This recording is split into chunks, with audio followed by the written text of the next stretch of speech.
This is the Power of the People, Grassroots Collaboration for Wildfire Mitigation. Just want to point out there was a little bit of confusion with the description in the program brochure. This is not all about air curtain burner, but it's a lot about air curtain burner, so it's air curtain burner plus. So you're going to get other good things that relate to that as well. So some other folks coming in here. Great, so you will not be disappointed if you thought you were coming for air curtain burner information. We definitely have a lot of that going on. So we have a great panel today. I'm a little nervous, but I'll just pull the fire alarm. If anything goes bad, we saw that worked. So, all right, welcome some more folks here. So your panel today starts with me. I'm Raina Eshelman, the fabulous mitigator with the funny name. I'm the Wildfire Partner Program Coordinator for the Larimer County Sheriff's Office. And then on our panel today, we have two representatives from Glacier View Fire Protection District, two different groups within the district. First, we have Tom Housefield, who'll stand over there, and he is the lead coordinator for their CWPP implementation team, or CWPP, as I like to call them. And then we have Ted Salmon here. He is with their community mitigation volunteers. And then our other panelist here is Lynn Formler. We've got all the funny names on this panel today. Yep. And she is the development and program coordinator for one of our other partners, the Estes Valley Watershed Coalition. So you'll be hearing from all of us during our presentation. Okay. So we are representing Larimer County, Colorado. I promise it's in Colorado. It's not Laramie, though I get calls all the time from people in Wyoming wanting me to help them. And like, nope, I promise we're a thing. We're in Colorado. So today we're going to hear from Lynn, who represents this area, Estes Park. Whoa, try some decaf, Lynn. Stabilize, lock it in. Okay. Lynn's there in the watershed here. And then Tom and Ted are up in this area, Red Feather Lakes, Livermore, Glacier View area. And then I'm headquartered out of Fort Collins, but I cover all of Larimer County, which is over 2,600 square miles. Sometimes I go to all of these places in one day. So in terms of the theme of the seminar meeting, the moment, one thing that we're all dealing with is capacity, staffing. We're trying to do more with less. There is one of me for the entire county. I am the only full-time employee in the Wildfire Partner Program for Larimer County. So I absolutely cannot do it all by myself, though I try to. People ask a lot, like, do you ever sleep? And I say, no, I caffeinate, but it's fine because it's medicinal, because it's prescribed by a doctor. So it's fine. You know what I'm talking about. All right, so I absolutely cannot do this by myself, and collaboration is just not an option for me to get anything done for our county. So the kind of relationships we've built over the last year and a half since program inception, with people on the panel, with people in the audience, is absolutely key. And we're going to go over some of our major project areas and then try to give you some real constructive, actionable solutions to some of the challenges that we found that we hope will also work for your areas as well. So, oops, butterfingers. So, primary role of the Wildfire Partners Program is to provide free home ignition zone assessments all over the county. These are 1 hour plus of educational opportunities for the homeowner to have a wildfire specialist come tour their property and provide a report with pictures that gives them a roadmap for what they could add or subtract to their structure and vegetation to make it stand alone against wildfire. So we currently have 10 fire districts. 8 of them are volunteer or combination, and 2 of them are career departments that have affiliated with our program, are using our software, our training, and are all performing home ignition zone assessments to national standard best practices. And this is happening all over the county.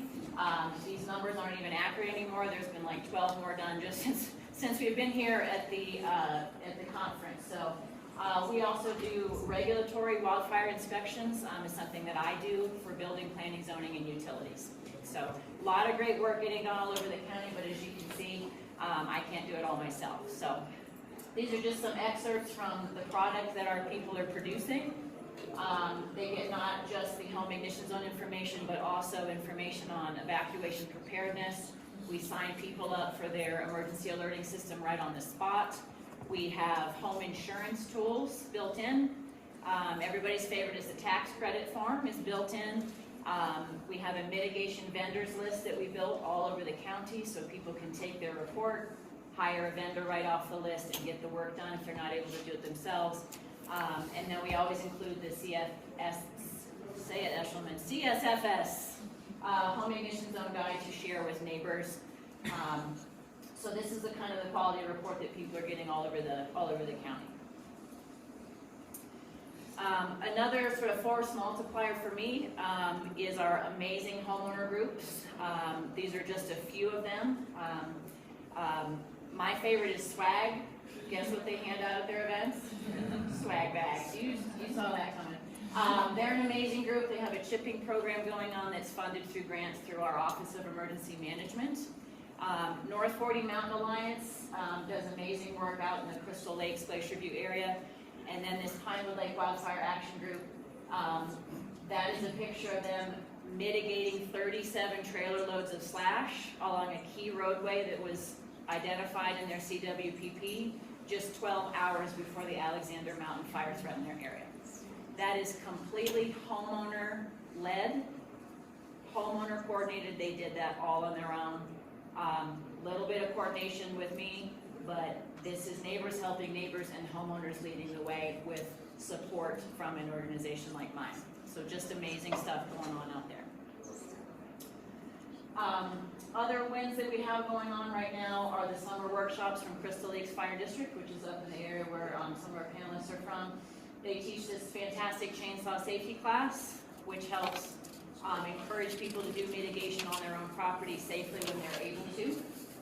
And that dovetails right into an opportunity that FACO helped us make happen for Poudre Canyon Fire District. They decided to build a mitigation tool library, which will be the first of its kind in our area.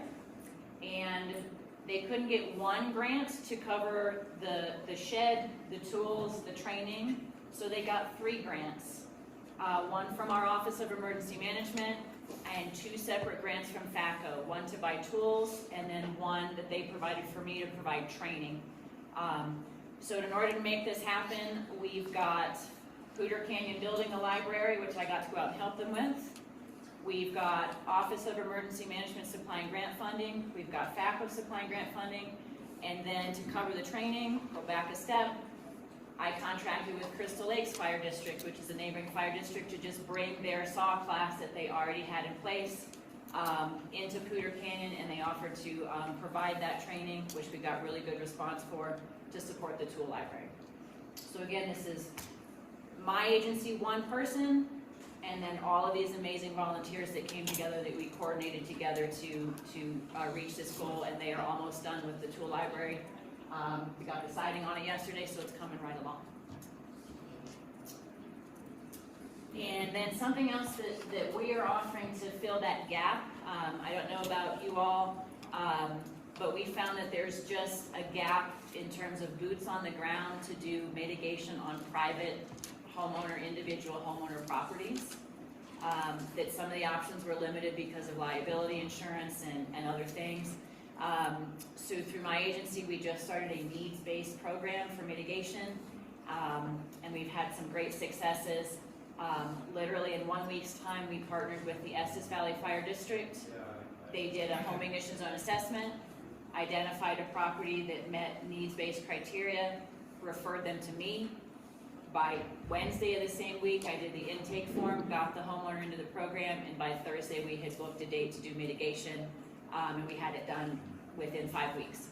Removed a ton of my nemesis, which is junipers, away from their house. And then we had the local wildfire contact, which is Lieutenant Laura Shepard here in the audience. When other neighbors came around to say, hey, what's going on? I like what you're doing. She made contact with them, and then she's going to take it forward to make sure that the other neighbors can also be involved in the program, and we're hopefully going to mitigate that whole neighborhood. So, okay. All right, this is what you really came to see. The air curtain burner. So this is another technology that we've been able to collaborate with all of these agencies that you see listed here on the side, and with Tom and Ted here on the panel, and with Willin. This is a air curtain burner, a towable model that was attained on a grant from Big Thompson Watershed Coalition. It's currently housed at Loveland Fire Rescue Authority, and we were able to deploy it for the first time ever. We took it to the YMCA of the Rockies in Estes Park. If you look really closely, some audience members are in there too, loaded up. So this was something that we're piloting and figuring out how to use this year. So, in terms of challenges that we found solutions to with the air curtain burners, I'd say the two biggest challenges we found were insurance and liability and air quality permitting. So in terms of air quality permitting, this device is just not, the current land use codes and some of the state regulations about burning haven't kept up with the technology. So this is still considered a pile burn. And I realized how we weren't communicating well with the state when I was on the phone with one of them trying to explain that we needed a permit for this. And she said, wait, so it's on fire and you're towing it? At the same time? Okay, we need some visuals, we need some video here. So it is a new technology, and we're working with the state and county to update the permissions to use it. The way that we were able to work around that challenge to get this deployed was there is a exception in the rule for live fire training. So we made it a training, and we did certify members of the Ever Alliance and some members of the Estes Valley Fire District to use it, because the goal is to get them to be self-sufficient where they can rent this technology if they want to. So using that caveat of live fire training is how we were able to work around the roadblock of the air permitting right now, and then we're working on a longer term solution with the county and the state. The other challenge we found with the air curtain burn was insurance and liability. So bottom line is this takes $2 million annual aggregate or $1 million per event insurance, which no average homeowner is going to be able to cover. So we had a lot of trouble getting anyone to agree to have this on their property because they couldn't cover the insurance. So the solution we found was to partner our agency, the Sheriff's Office, with the local fire mitigators that wanted to use it by having our agency sign the rental agreement, which put the liability on our large agency that has broad shoulders that can cover the insurance. And then we provided insurance for towing it, which you have to provide insurance for the full replacement cost, which is $85,000 for this unit. We were able to cover that as a larger agency. Then we brought it to the volunteer fire district, and they brought the boots on the ground, the personnel and the people to be trained, and the mitigation group that provided the slash. So that ended up being a good solution of get the larger agency to carry the liability and insurance, couple it with other agencies that wouldn't be able to do that part, but they can bring the mitigation boots on the ground to the table, and we were able to get it done. This is another unit here that is coming available in northern Colorado through DFPC. It is running at full tilt right now in the video. You can see a little bit of heat signature and a little bit of flame right here. If you watch, so it's running full tilt right now. This one comes with a grappler, trucks, trailers, everything you need to transport it. And some of our panelists are working to get this larger unit that matches the volume of mitigation they do into their area this fall.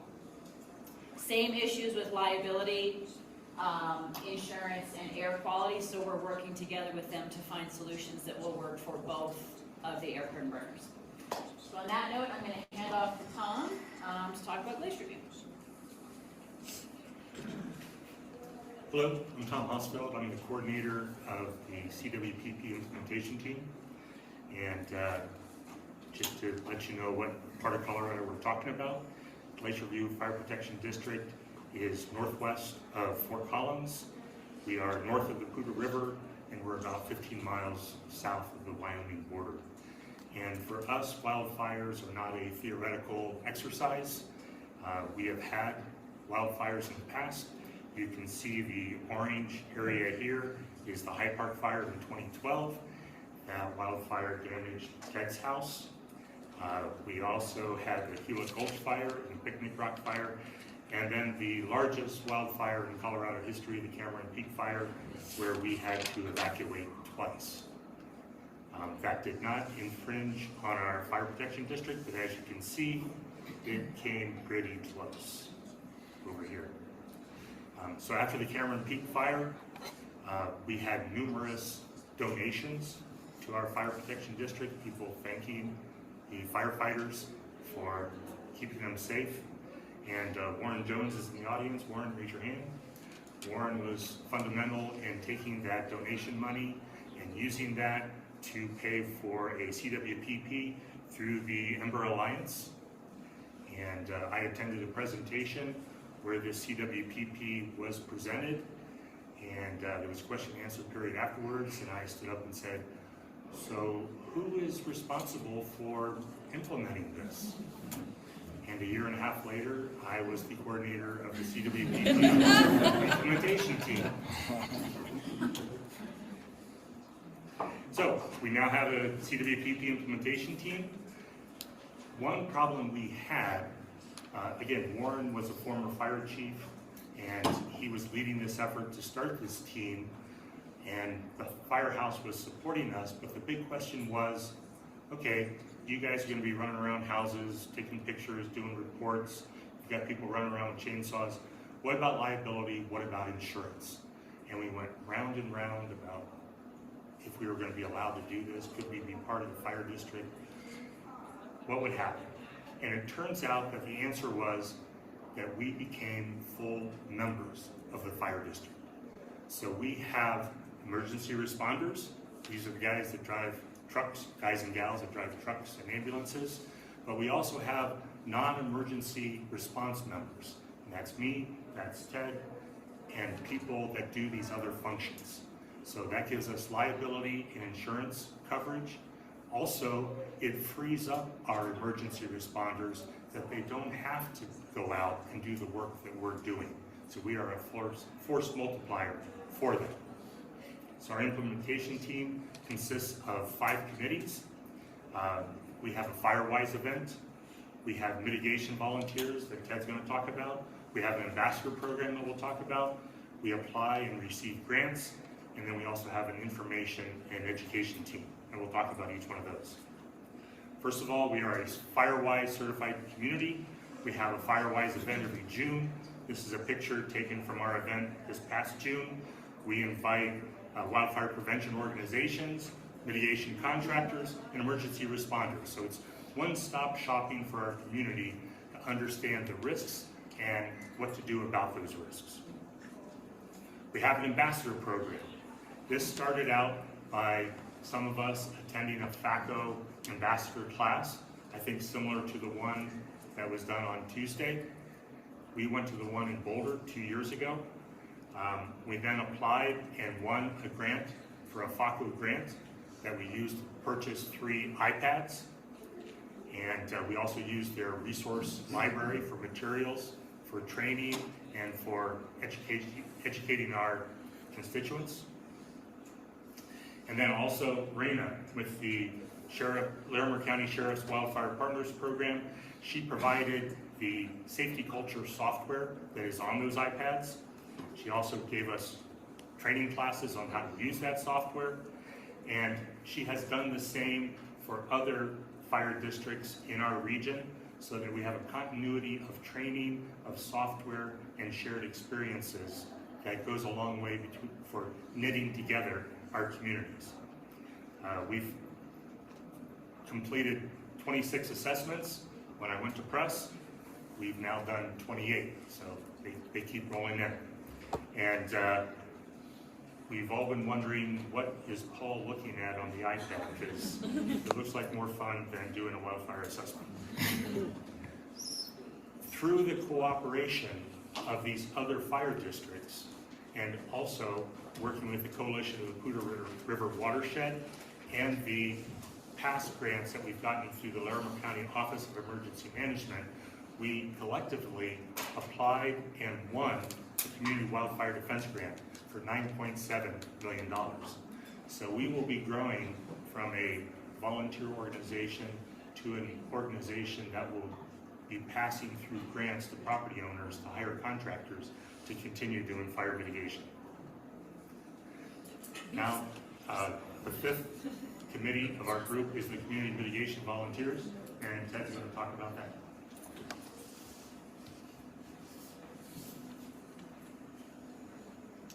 Hello, I'm Ted Salmon. I coordinate the mitigation work that we do on community roads. Initially, there was a small group, pre-CWPP, which is called Lickety Splitters, and they primarily did work on small private property owners. I got into this a little after them. I went through Hyde Park and ended up having to do a lot of work on our place, on our first home that was a bit damaged by the fire. And then Cameron Peak came along, went through that, and I attended the meeting that Tom referenced on the unveiling of the CWPP. And I really wanted to get involved in this, so I contacted Warren after the meeting, and that summer, because we had the liability issues initially, we ended up as an independent group called Community Mitigation Volunteers doing roadside work. We chose the roadside work because it benefited all members of the community. We wanted to do small private, but we thought we could get more bang for our buck working on the roads.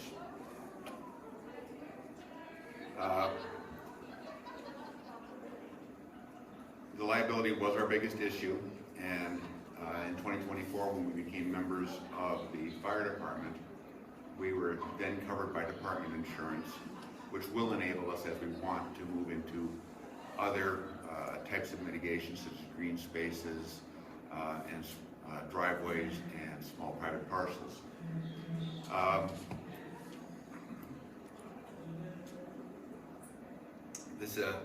These are some of the areas that we've worked within the fire district. Tom did a series of projects on his roads at the same time we were getting going, and between us in 2023, I think we completed almost 6 miles of road, generating an awful lot of slash.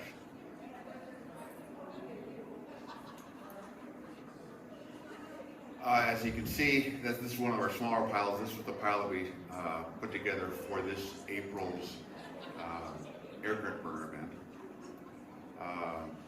We've gone through a series of grants, which has really helped us in terms of our efficiencies.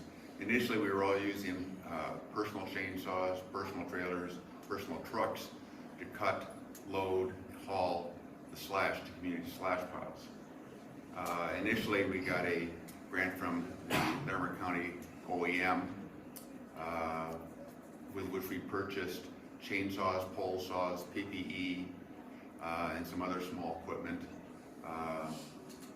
which enabled us to cut down our costs using our personal equipment. The following year, we got another OEM grant with which we purchased a 7x14 dump trailer for $8,500, and that was a big game changer because that unloading of the slash is a big deal. It commits manpower, time, and the energy to go down to the slash pile and load it, so we were only loading it on site.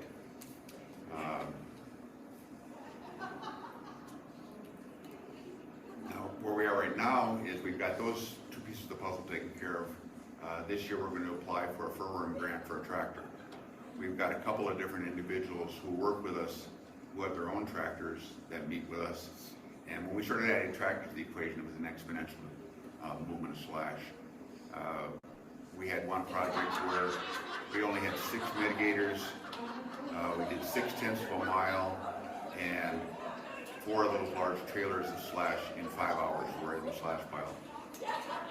So we moved about 1,600 cubic feet of material, and we just did another project like that this past Thursday. with only 5 people. So those additional pieces of equipment are real multipliers, and should we be awarded the 4-room grant, it'll be another big reduction in our personal costs in doing these projects. There's a quick rundown of the number of volunteers we used, the amount of roadway that we treated, and the amount of slash that we moved. Slash has been our biggest issue. In the past, Tom would haul his slash to the Crystal Lake slash pile, and we have slash piles of our own in Glacierview Meadows.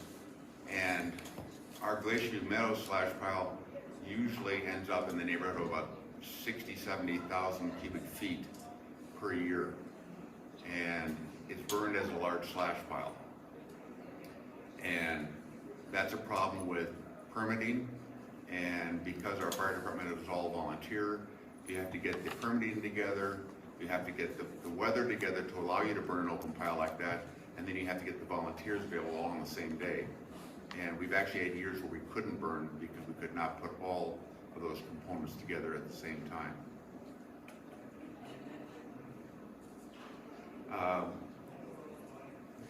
In the winter of 2023, Loveland Fire offered a training in the air curtain burner, and a couple of us went down and were trained and certified to operate the machine. We had some mitigation started in February. It was a dry spring, and we were able to collect all the slash for it. We limbed up trees that were over 6 inches in the right-of-way of the road, up to 13 feet to allow for passage of engines, and then took anything out that was smaller than 6 inches. We tried to supply a wide variety of tools for the people, of varying physical abilities, so that we get a lot of different people assisting us in the mitigation. And we staged it and then picked it up and moved it over to a community slash pile, where you can see we had a huge turnout, both in terms of number of groups and number of individuals that got together. We actually had too many bodies, but we wanted to include as many people as you can. And we burned about 3,000 cubic feet of slash in 4 hours. And so it's a great tool for a small project. That was what we thought was the biggest limitation, is the cost of mobilization and the amount of slash burn didn't add up with this sized unit for what we were going to try to do overall. So the next step was to move on to the bigger air curtain burner, which you saw Raina highlight. And DFBC has that, and as she mentioned, they operate in Larimer and Boulder County with that unit, and they can burn, their estimate is going to be 4 to 6 tons of slash per hour. They show up with the unit, the crews, and the grapple, and they're charging nothing. So it is a heck of a deal for our community. That's a picture of me in front of our current slash pile. I think it's already at 60,000 cubic feet. And we're going to run it until sometime in the middle of October.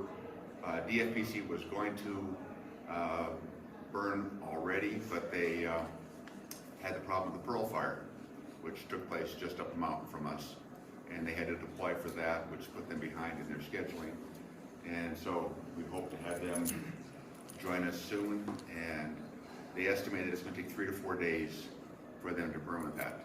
Our long-term goal is to have that unit come up every year and burn our slash, and then visit neighboring communities within the district and neighboring districts to burn slash in the general area, which will make a big difference for us.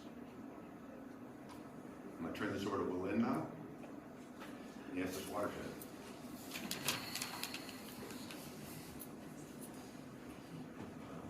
All right, mine will be more about collaboration and less about air curtain burner. I apologize for that. I'm Willin Formiller. I work with the Estes Valley Watershed Coalition.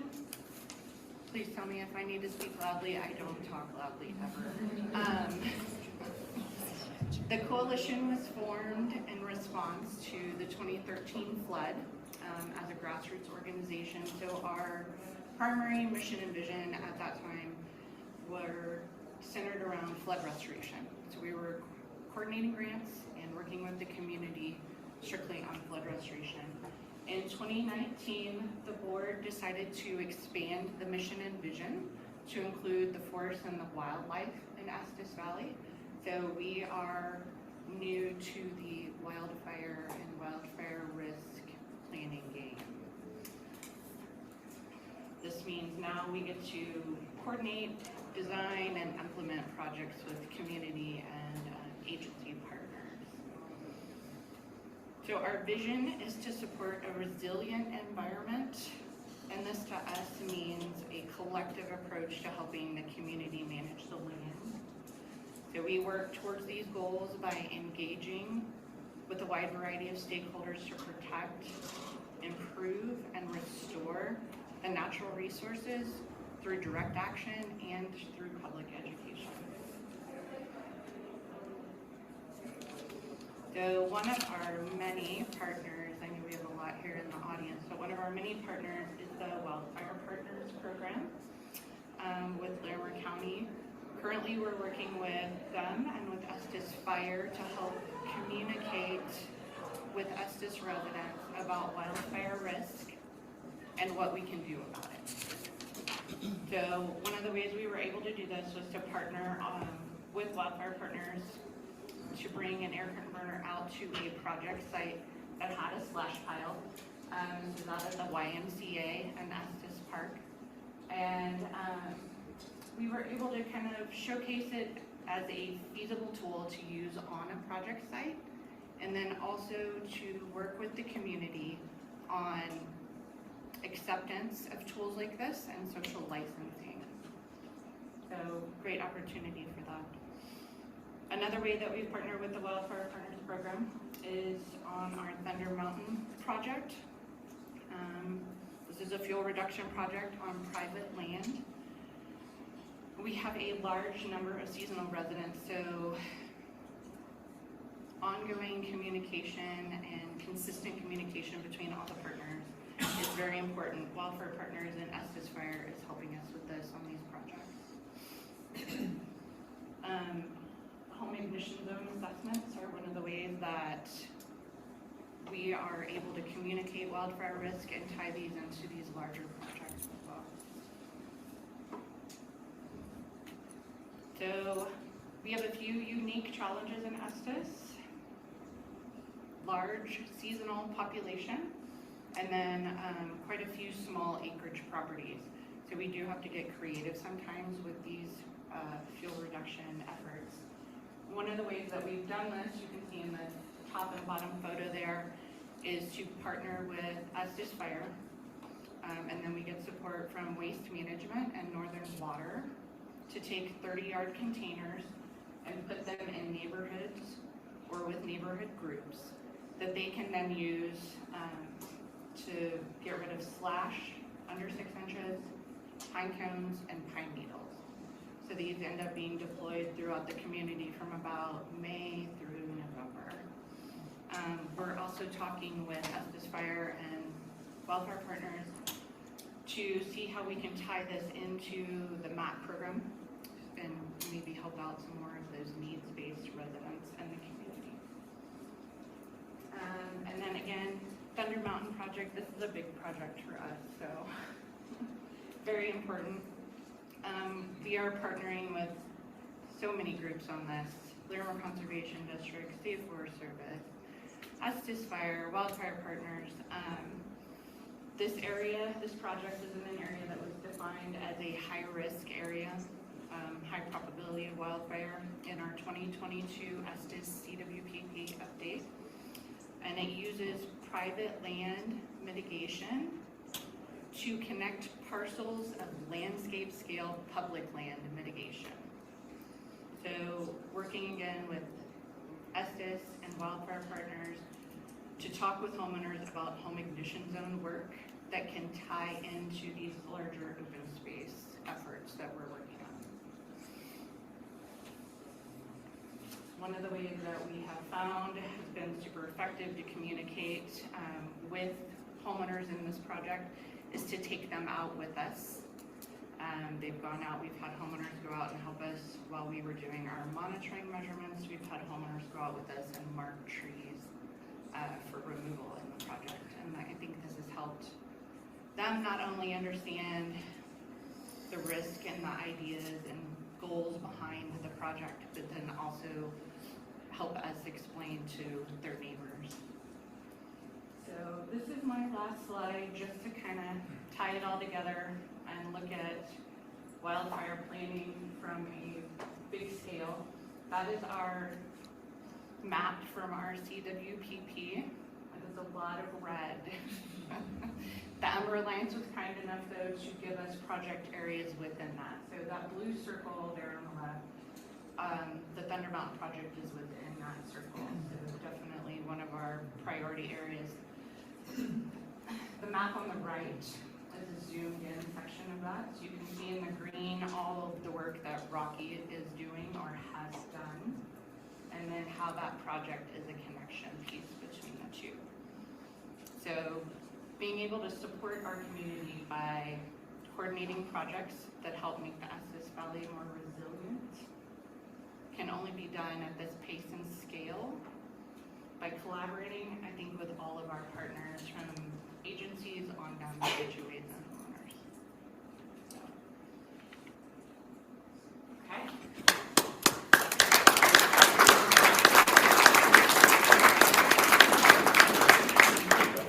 So overall, I think we've had some successes and been able to get past some of our challenges by grouping grants together, grouping different agencies together, career volunteer mitigation groups. We were able to overcome our biggest challenge, which is insurance and liability on a lot of these projects, and get work done on private properties, which was the piece of the puzzle that we couldn't find a solution to before in Larimer, and now we're moving the needle. We're going to open it up to any questions that anyone has at this point. So I see a hand in the back. We'll start with you. I have two questions. One, when you burn with the air curtain, I assume it's safer than slash piles. Safety is relative, but what I will say factually is the fire is contained in a box. So yeah, it's not open. Also, visually speaking, people don't see flames. So people feel like it's safer and more contained, and we're not getting the kind of the nuisance calls to the fire department of people calling in, I see smoke, I see flames. Also, can someone click back to where you see the air curtain burner? Tom's going to click back to that slide so you can kind of look at the air again right over the air curtain burner there. You'll see that the air above it is drastically reduced smoke. We don't say smoke free. But can you go back to the live fire burning one? Oh, now we'll play. Well, there you go. You can hit play in the lower bottom. Got it. There we go. So you can see, you know, I took that photo by holding my phone up above the box. But from the ground level, from the side, you can't even see that it's burning. So people feel safer because they don't see flames, they don't see smoke in the air. And it is contained. We do recommend having a Type 6 engine. We had one from the Ember Alliance there in the background, plus one from the fire district, just in case, so that visual is still helpful and make people feel safe. I will say that this particular burn in Estes Park, part of our goal was to move the needle on some of the public sentiment on air curtain burner technology. There was a event, I'm not going to call it an incident, maybe a decade ago in Estes Park, where they had an air curtain burner where some sparks got out and started a little bit of a grass fire. Researching what happened there, they weren't following safety protocols when that happened, and they did not have an engine there. So there was some cultural resistance to air curtain burner in that area. Once we brought this unit in and the fire district participated, and we invited people from the town council, all the leaders from the town to come and look at it. We asked them later, like, do you feel like this is safer now?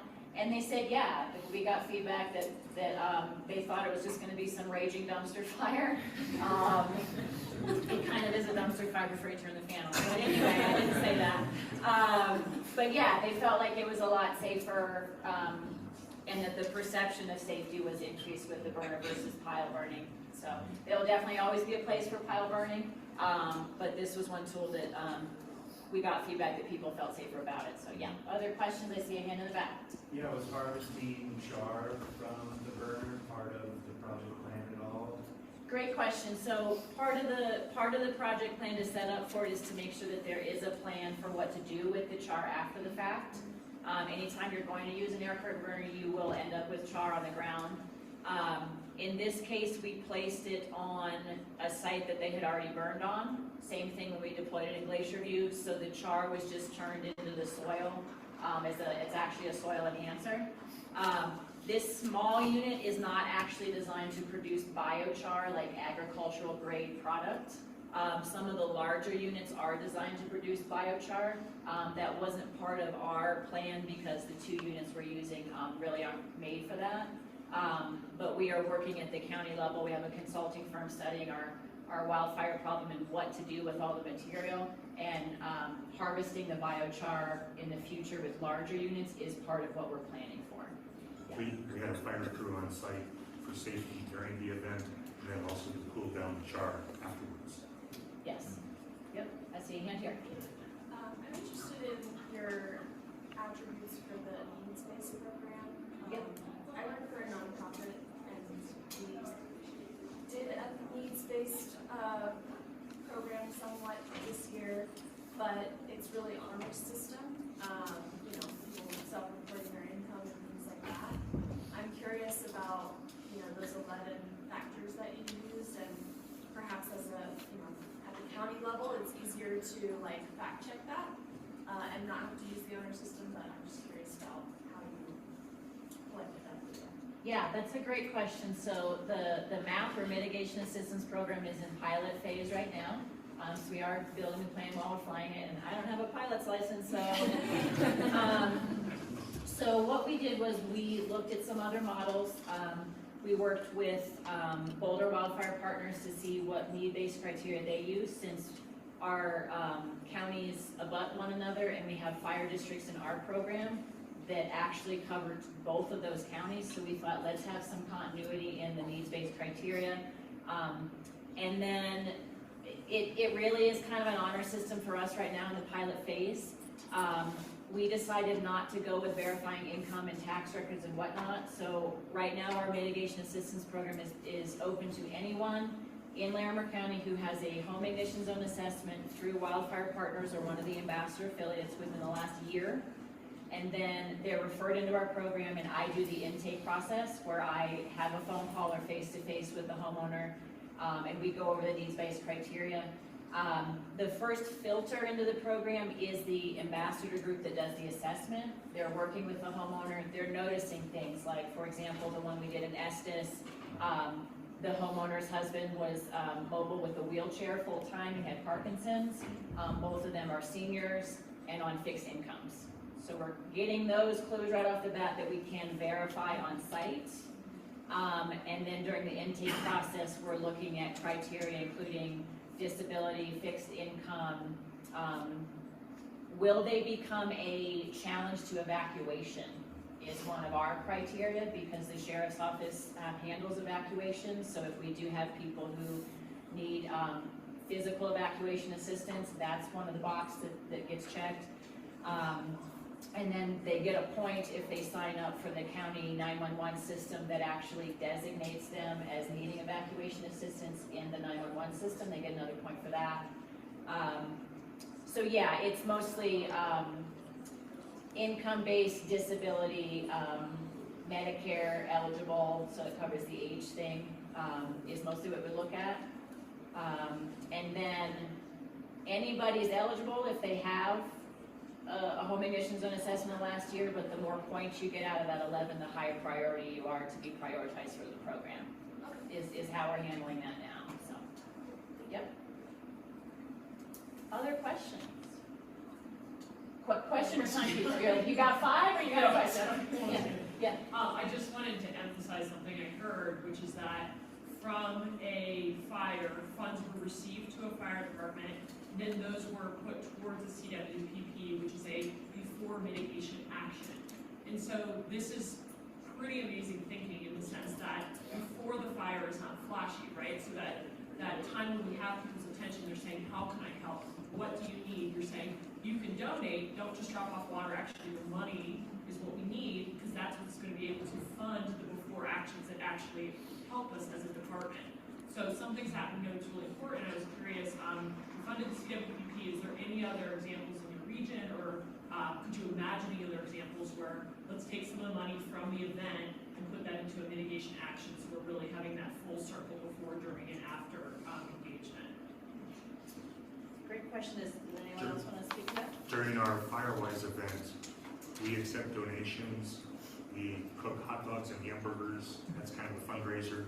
We also have silent raffles, and that creates funds that also goes into our mitigation efforts. So it's on an annual basis.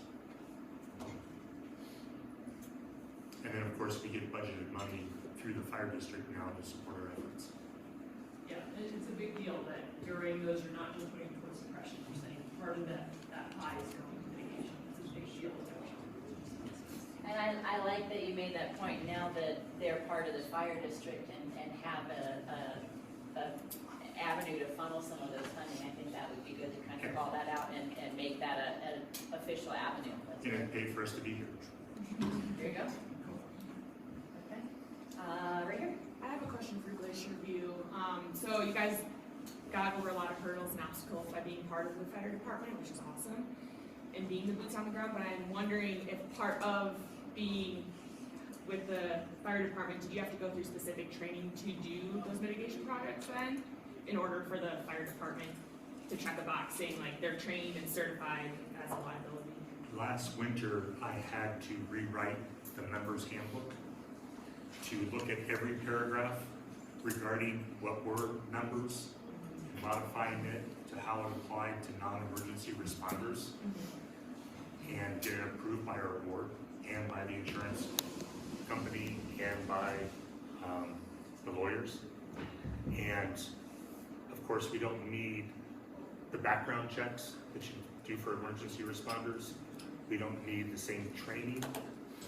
We do have requirements that, like for our mitigation volunteers, that they use personal protective equipment. We haven't yet specified what kind of chainsaw training we have to have, but Ted is a certified sawyer. I attended the Glacier View chainsaw safety class along with a lot of other people. So we're trying to ratchet that up to where we would like to have everybody with a chainsaw have some kind of chainsaw training to join the crew, but we're not there yet. Okay. Thanks. I was wondering if you can share some of your thoughts about what skills and expertise people need to do these home assessments. Yeah, that's a great question, and that's something that we cover a lot in the 3 phases of training that I provide for the ambassador groups to do home ignition zone assessments. I'm going to share with groups something I shared with you when we were discussing this together. I think the first thing is attitude. We want to recruit people who understand that they are reaching their hand out to the public like this, not like this. Okay? It is not a code enforcement tool. It is not a tool to deal with neighbor disputes. We're not wagging our finger at people, telling them you should and you're bad because you didn't. So the first recruitment tool, I think, is find people with that attitude of neighbor helping neighbor, people who understand that this is empowerment through education. And then look for people who do have that sort of public outreach, public education skills, people who have really good relational intelligence. Lynn and I were talking about this morning. It's not just checking boxes on a checklist. That is the easy part. It's all provided in the program, and if anyone's interested in using the template we use, I can share that with you for free. Just reach out to me. Can we put our contacts back up, Tom? Thank you.